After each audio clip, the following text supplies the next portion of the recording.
Season 2 bab ke-54. Keke akhirnya berhasil mendapat giliran setelah lama mengantri di sana. Dia langsung membeli 30.000 biar seimbang dengan lamanya dia mengantri. Kalau bukan untuk mamanya, dia juga enggan untuk mengantri lama-lama di tempat itu. Saat dia membayar, dia melihat pria yang sedang menggoreng. Masih dengan sandal yang sama seperti kemarin. Sandal yang sudah butut dan sama dengannya. Kenapa dia sangat penasaran? Karena ada huruf R yang dikerik dengan karo di bagian atas tepat di dekat jari tengah kakinya. Sama seperti miliknya yang juga ada hurufnya. Tapi sayang salah satu sandalnya belum ketemu sampai sekarang. Setelah diambil Rembo pada saat itu. "Kak, sudah?" tanya laki-laki yang melayani Keke. Dia menyerahkan plastik berisi aneka jajanan crispy pesanan Keke. Tapi Keke malah bengong menatap pergerakan sandal jepit. Ya bang. Maaf." Keke menyerahkan uang 30.000 dan langsung minggir agar tidak ditegur oleh pembeli lain seperti kemarin. Keke masih penasaran. Dia pun menunggu sebentar berharap laki-laki itu mau menoleh dan memperlihatkan wajahnya. Astagfirullah! Plastik yang dibawa Keke terjatuh dan isinya berhamburan di tanah saat ada seseorang yang berlari dari arah belakang dan menabrak lengan kanannya. Keke rasanya ingin menangis saat melihat makanan yang dia dapat dengan cucuran keringat dan air mata kini terjatuh dan kotor. "Hei, kamu kan yang nabrak? Ayo ganti!" Kau tegur Keke kepada orang yang menabraknya. Salah kamulah. Ngapain berdiri di situ? Itu kan jalan umum. Lagian kenapa gak dipegang erat-erat? Enak aja suruh ganti.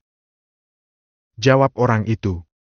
Keke bertambah kesal dan marah saat orang yang menabraknya tidak mau bertanggung jawab. "Ganti ga?" bentak Keke. "Enggak lah. Enak aja. Lu yang salah." Ucapnya santai seperti tanpa rasa bersalah. Orang yang sedang menggoreng itu langsung menoleh dan memperhatikan kejadian itu. Dia nampak tertegun saat melihat Keke melepas helmnya dan terlihat dengan jelas wajahnya.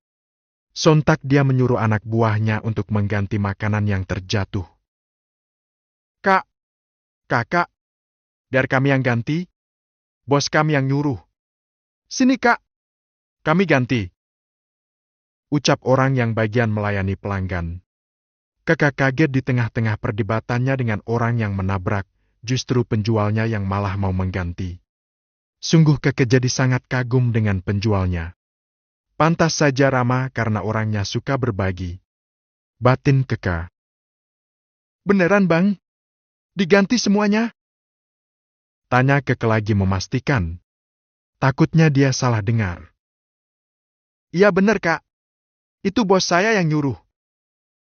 Pria itu menunjuk pada orang yang sedang menggoreng. Pria itu pun menoleh pada Keke dan tiba-tiba melepas salah satu tali maskernya.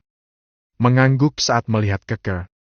Jantung Keke seketika itu berdetak dengan kencang. Dia menerima bungkusan plastik berisi otak-otak crispy. Lalu mendekati yang sedang menggoreng. "Terima kasih bang," ucap Keke. Keke langsung pergi setelah itu. Dia menahan air mata agar tidak keluar. Dia langsung tancap gas karena sakit kagetnya. Entah apa yang dia rasakan saat ini. Campur aduk rasanya. Saat sampai di rumah, Keke langsung memberikan otak-otak tadi pada mamanya. Setelah cuci kaki dan tangan, dia duduk termenung di sofa sambil menatap ponselnya. Jantungnya masih berdebar hingga sekarang. Bingung harus bagaimana sekarang. "Kak, kamu kenapa? Mama perhatikan kamu agak aneh saat pulang tadi. Kamu kok pucet? Sakit?" tanya Hana yang heran dengan sikap Keke yang terlihat diam dan tidak cerita apa-apa. Padahal biasanya setiap dia baru pulang dari mana saja, sampai rumah pasti ngoceh ini itu. Tapi kali ini Keke diam. Bahkan malah terlihat sibuk dengan ponselnya. "Maaf Ma, oh ya gimana otak-otaknya? Udah dimakan?" tanya Keke mengalihkan. "Udah? Baru makan atau udah kenyang? Sisanya buat kamu aja lah Kak." Ucap Hana sambil meletakkan piring berisi otak-otak. Lah mama ini gimana? Tadi kan mama yang bilang pengen dibeliin yang di Raja Crispy. Sekarang malah bilang udah kenyang. Terus sisanya masa aku yang ngabisin, Ma? Tadi pagi juga aku yang ngabisin otak-otak panuan. Gerutu Keka. Iya ya maaf.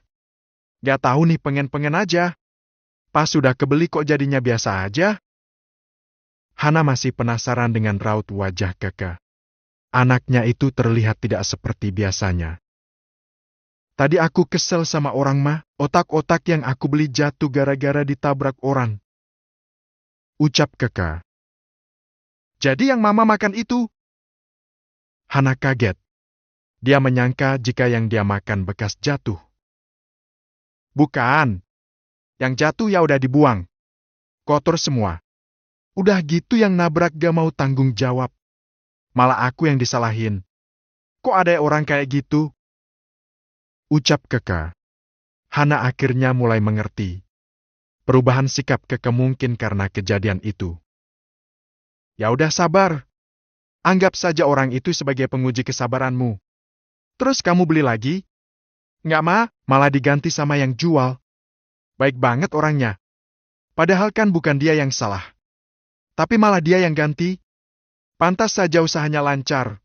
Laris. Dia orang yang suka berbagi ternyata. Ucap Keke sambil mengingat wajah asli si pemilik Raja Crispy. Masya Allah. Baik sekali orang itu. Mama jadi pengen ke sana. Pengen lihat seperti apa sih ramainya. Dan seperti apa penjualnya. Keke lalu diam. Dia masih tidak percaya dengan yang dia lihat tadi. Yang kata orang sangat mirip dengan Ji Chang-wook. Tapi tidak untuknya. Keke pun iseng mencari di sosmed tentang si Raja Crispy yang lagi viral. Pasti banyak jepretan kamera yang menunjukkan foto pemiliknya. Dia yakin pasti ada salah satu yang bisa menangkap asli wajah si owner.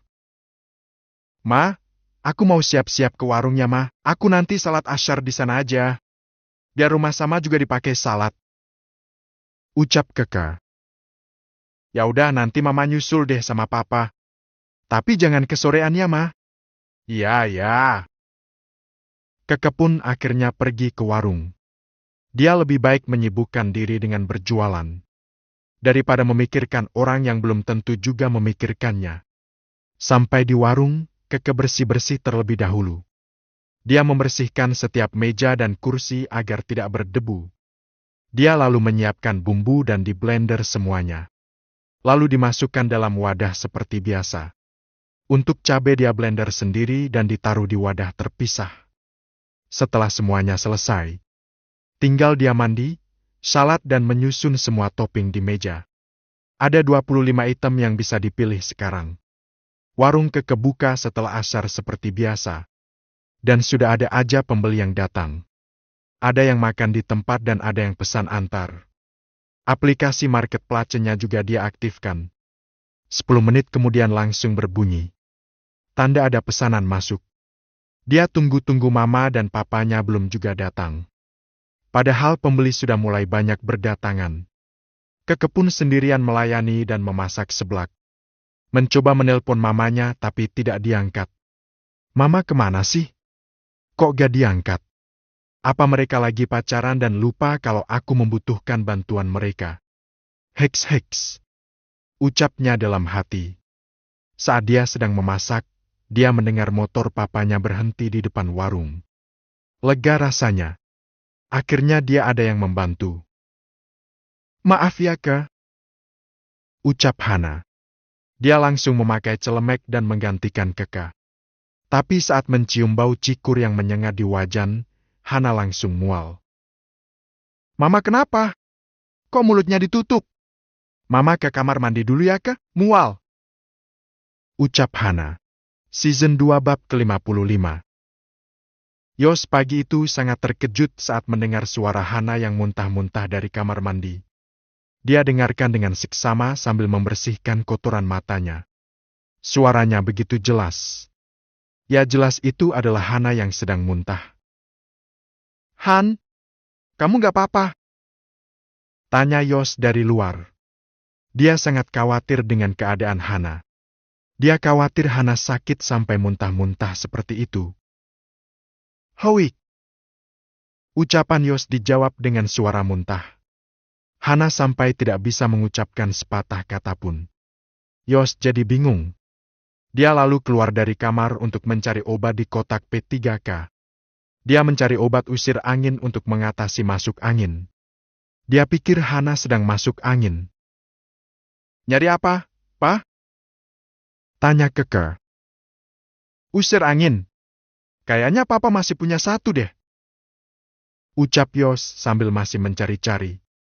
Dari zaman masih sendiri dia memang terbiasa menyimpan obat-obatan. Maaf Pak, kemarin udah aku minum. Aku lupa ngetok lagi. Hehehe, maaf ya Pak. Ucap Keke.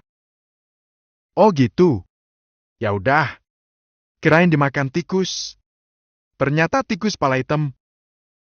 Ucap Yos sambil tersenyum. Hei, masa anak secantik ini disamain Emi tikus pala hitam?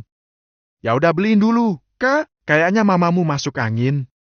Dari tadi muntah-muntah terus. Ucap Yos. Duh, mama sakit ya? Emang kayaknya beberapa hari ini mama kurang fit, Pak. Tapi ini masih jam 4 pagi, Pak. Masa aku harus pergi sendiri jam segini? Oh, baru jam 4 ya? Kirain udah jam ke-7. Habisnya mataharinya udah terbit terang benderang. Silau. Di Papa, aku pakai masker. Ini juga mau dibilas. Malah Papa manggil-manggil aku.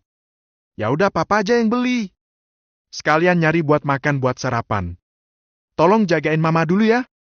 Kalau ada apa-apa gak usah telepon Papa. Lah kok? Iya soalnya Papa gak bawa HP. Percuma kamu telepon. Pinjem motormu ya Kak? Iya Pak, pinjem uang juga gak Pak? Nanti malah lupa bawa dompet. Ledek Keke. Betul juga. Ya udah Papa ambil dompet dulu. Keburu subuh. Dah ya. Yos lalu mengambil dompet. Saat itu dia melihat Hana sudah duduk di atas kasur dengan posisi bersandar. Seperti kelelahan. Mas, bisa minta tolong Keke suruh bikinin teh panas? Ucap Hana lirih. Kamu sakit? Lagi gak enak badan aja. Nanti juga sembuh. Cukup minum teh panas lalu makan yang banyak. Kamu itu kalau udah ngerasa gak enak, istirahat Han. Jangan dipaksa buat kerja. Toh kita udah dewasa semua. Gak ada yang perlu diurus dengan ekstra kan? Hidup dibikin santai aja, Han. Bentar aku cari Keke dulu. Ucap Yos. Hana hanya bisa diam. Dia merasa badannya tidak karuan. Sakit semua. Terasa lemah. Padahal dulu waktu masih sendiri dengan Keke, dia selalu kuat. Sakit sedikit tidak dia rasakan. Tapi sekarang badannya jadi lebih manja setelah punya suami sebaik Yos. Pikirnya. Beberapa saat kemudian Yos kembali dengan membawa secangkir teh panas pesanan Hana. Ini Han. Keke lagi mandi. Aku yang bikin. Yos memberikan secangkir teh pada Hana. Tapi Hana terlihat tidak suka. Teh celup ya mas. Aku gak pengen teh celup mas. Pengennya teh tubruk yang kental, manis gitu mas. Ucap Hana. Ya kalau teh tubruk harus rebus air dan 15 menit baru bisa disaring nunggu meresap. Aku pikir kamu butuhnya cepet-cepet jadi aku bikinin yang instan pakai teh celup. Ucap Yos. Ya udah deh gak apa-apa mas. Ucap Hana dengan malas. Dia menerima secangkir teh dari Yos. Mengupasnya biar sedikit lebih adem, baru dia minum perlahan-lahan. Yos merasa heran dengan sikap Hana. Tumben Hana bersikap seperti itu. Biasanya dia selalu mau dengan apa yang dia berikan. Bukannya tiap hari dia juga bikin teh celup, batin Yos. Mas, panas. Udah, nanti aja lagi. Hana memberikan cangkir teh itu pada Yos. Ya udah, nanti diminum lagi ya. Yos lalu meletakkan teh itu di atas meja rias Hana. Lalu dia duduk di dekat Hana. Tapi kemudian terdengar azan subuh. Mas sudah azan. Mas ke masjid aja dulu. Titah Hana. Oh iya, aku ke masjid ya. Yos lalu berdiri lagi. Dia menatap Hana yang terlihat pucat. Mas, kalau pulang dari masjid, beliin laksa ya mas. Aku pengen banget. Ucap Hana. Laksa? Sepagi ini emang udah ada yang jual? Coba tanya di warteg yang buka 24 jam. Kadang ada yang jual. Ucap Hana. Iya deh, nanti aku beliin kalau ada ya. Kalau gak ada mau dibeliin apa? Alternatif kedua gitu. Apa ya? Ketupat sayur juga boleh mas. Ucap Hana. Ya udah. Aku mandi dulu sebentar ya. Keburu ikamah. Ucap Yos. Dia lalu buru-buru mandi dan siap untuk pergi ke masjid terlebih dahulu. Usai salat subuh, Yos mencarikan pesanan Hana. Dia berusaha untuk memberikan apa yang menjadi kemauan istri. Dia ingin membuat istrinya bahagia. Tapi memang sikap Hana sedikit aneh. Biasanya dia tidak rewel seperti itu. Mungkin dia lagi gak enak badan. Jadi lidahnya pahit. Gak apa-apalah beliin istri. Yang penting dia mau makan. Yos berkeliling komplek dan pinggir jalan dekat perumahan. Semua warung yang buka sudah dia tanya. Tidak ada yang jual laksa. Kalau di Bogor mungkin banyak, pikir Yos. Karena tidak mendapatkan pilihan pertamanya, akhirnya Yos mencari alternatif yang kedua. Ketupat sayur. Yos mengendarai motor agak jauh sedikit. Dia ingat pernah melihat tulisan lontong sayur dekat perumahan. Tapi saat dia sampai di sana, warungnya belum buka. Atau memang sudah tidak jualan? Karena benar yang biasanya terpasang di depan warung terlihat sudah robek-robek. Cari kemana lagi ya? Gumam Yos. Dia bingung harus cari kemana. Yos akhirnya pergi ke pasar terdekat. Barangkali di sana ada yang jual ketupat sayur. Yos memarkir motornya lalu masuk ke dalam area pasar. Bertanya kepada beberapa orang. Dan Yos sangat bersyukur karena akhirnya dia dapat juga. Di situ loh bang. Area Pujasera. Abang dari sini lurus saja. Lalu belok kanan. Di sana banyak yang jualan makanan. Lontong sayur juga ada kok. Oh iya bu, makasih banyak. Ucap Yos pada penjual sayur yang dia temui. Yos langsung menuju ke area Pujasera. Ada beberapa yang sudah buka. Dan ada yang belum. Beruntungnya Yos saat melihat penjual lontong sayur sudah buka. Teh, bungkusin lontong sayur 4 ya. Ucap Yos. Dia juga membelikan untuknya dan Keke. Kenapa lebih satu? Karena Yos tidak cukup dengan 1 porsi. Siapa bentar ya?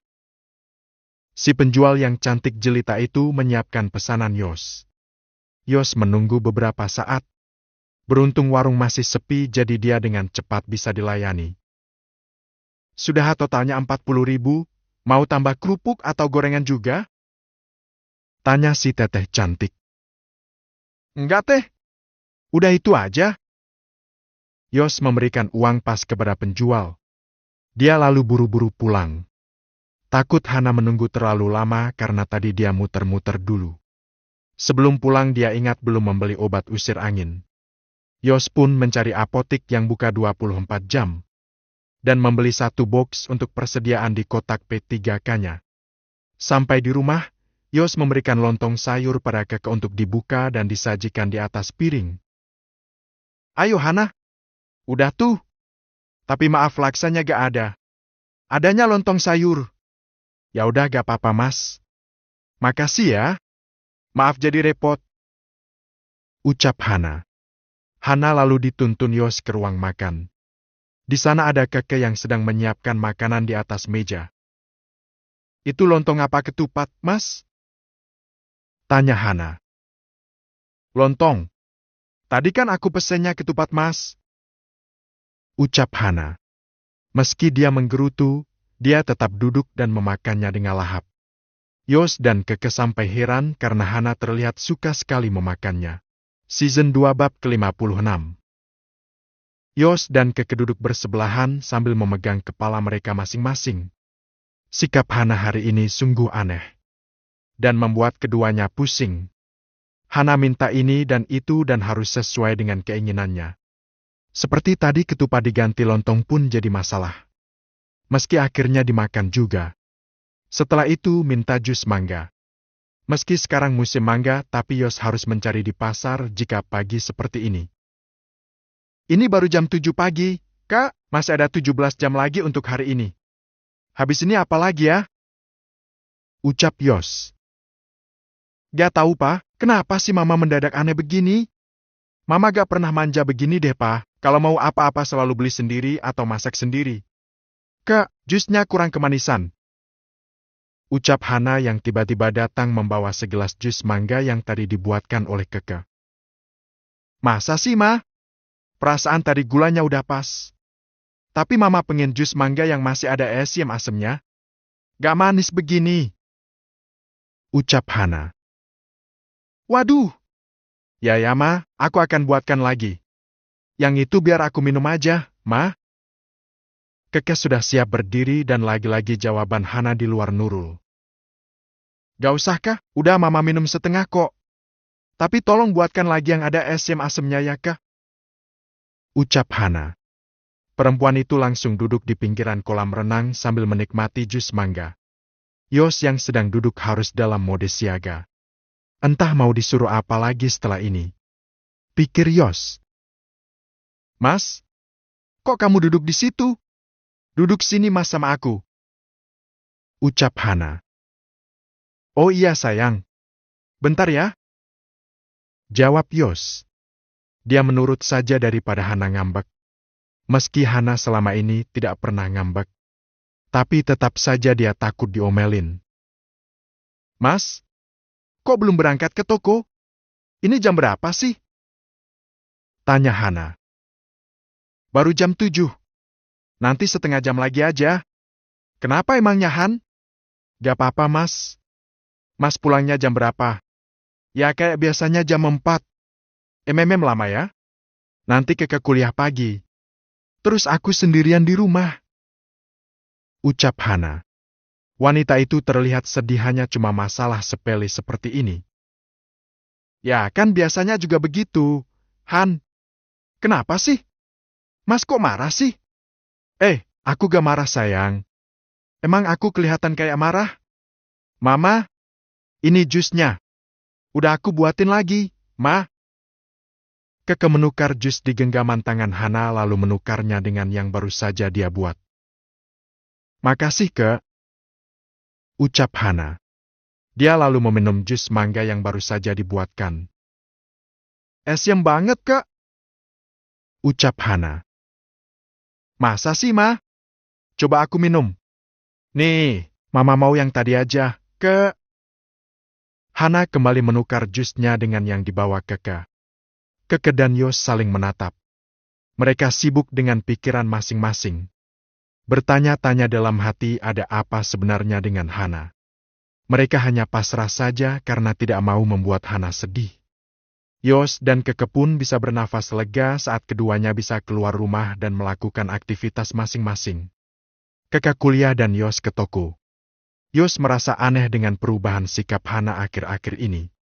Dia jadi lemas dan banyak maunya. Apa Hana sakit? Tapi dia gak mau ngomong. Aku jadi khawatir ada apa-apa sama dia. Bos, ini fakturnya. Ucap Lili menyerahkan selembar kertas faktur kepada Yos. Oh iya, udah lengkap semua kan barang yang datang?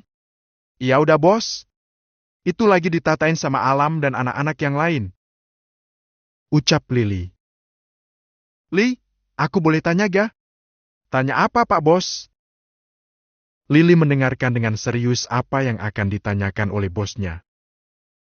Kalau wanita itu tiba-tiba manja dan banyak maunya kenapa biasanya? Apa kalau sakit biasanya begitu? Tanya Yos. Istri bos lagi banyak maunya ya? Gak apa-apa bos. Itu tandanya wanita yang normal. Wanita memang suka banyak maunya. Jadi ya wajar. Sok tahu kamu. Lagi BMS kali pak. Datang bulan? Ah enggak, masih sholat kok. Lili tampak berpikir keras. Dia tidak mau mengecewakan bosnya dengan jawabannya. Ah, mungkin ngidam kali bos. Udah ditanyain belum? Ah bos itu, umur udah matang, udah pernah nikah juga. Istrinya ngidam kok gak ngerti? Hei, masa iya? Yang bener Li? Tanya Yos. Coba aja dites pak. Biasanya sih mang aneh. Mual dan muntah gak bos? Iya Li? Yos mencoba mengingat lagi saat Salma dulu hamil. Kejadian itu sudah lama sekali dan dia sudah lupa seperti apa saat Salma ngidam. Dites aja bos. Beli tes pack aja. Nanti dicek. Wah harus buru-buru pulang ini. Ucap Yos. Dia berdiri dan cepat-cepat mengambil kunci dan dompetnya. Loh bos, kok malah kabur? Kamu handle dulu ya. Awas gak boleh korupsi. Ucap Yos. Ngapain korupsi bos?